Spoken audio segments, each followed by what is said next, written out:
Okay, and now to this, we have one amazing local student from the Village School with us here today, and she's going to be talking about how she's bridging the gap between police and our community and keeping our highways safe. We have Milan here with us today, and also her high school counselor, Rayla, with us this morning. Thank you so much for being here. Thanks for having us. And again, we were just talking offline just a few seconds ago about like how proud you must be, Rayla, of Milan and what she's accomplishing at school. Why don't you first tell us about the project, the name, and what you want folks out there to know about it? Okay, so the project name is Harmony Highways. Basically, the idea of it is that we're using bumper stickers to foster trust and safety between civilians and law enforcement.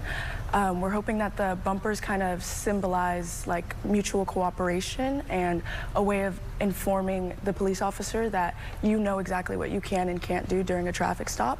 And it's just a way of easing tensions and hopefully building back some community. What inspired you to create this? Did anything happen at school or anything you noticed at home that you said, you know, I need to create something to implement this change? Definitely, for sure, my brother. Back during the 2020 George Floyd incident, I saw his reaction to it. I saw the world's reaction to it, and it was devastating. And I understood that, you know, I didn't want that to happen to anybody else, and I didn't want my brother to feel as bad as he did, knowing he looked a lot like those victims of police brutality. So I wanted to create something in order to lessen those cases and just, again, build back community and make it a safer place for everyone. And Rayla, this question is for you. Can you tell us about the recent speaking engagement that Milan was a part of and how this is, why you decided to support this?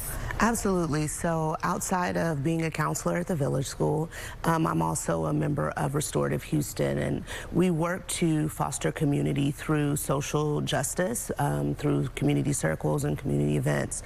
So when she told me about it, you know, she stopped me in the hallway to tell me about it. So when she told me about it, I was like, this is the place where you need to you know, promote this, because that is exactly what we do. It's in alignment with what we do.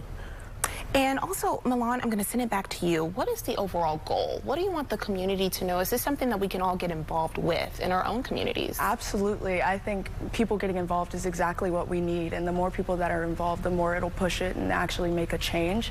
I think the overall goal of Harmony Highways is to, of course, lessen the rates of police brutality that we see. And also, I have a goal of my own to hopefully get it registered through TCOL, which is like police mandated training that they go through throughout the week. And hopefully, it's something that everyone can know about, especially law enforcement, so they know exactly what they mean, what it means when they see it. And Rayla, sending it back to you, how have you seen Milan grow as a leader in something like this, and how that translates to her academically? So I've known Milan for all of her years as a high school. You know, I've been her grade level leader, I've been her counselor. And so I have seen her grow. I've never seen her more focused. I know that she wants to pursue criminology, and a lot of the things that we promote at the Village School, as far as being an IB school, you know, being a thinker, being a risk taker, these are all the things that she's taking with her from Village, and she's inputting into everything that she does with Harmony Highways. Well, thank you both so much. Milan, I'm so proud of you, and thank you, Rayla, for taking her under your wing and, you know, making sure that she has all the support that she needs. I know that your school is very proud of you. And for all of you watching out there, if you want more information on how you can get involved and more on Milan and her story, you can go to CW39.com. We'll be right back.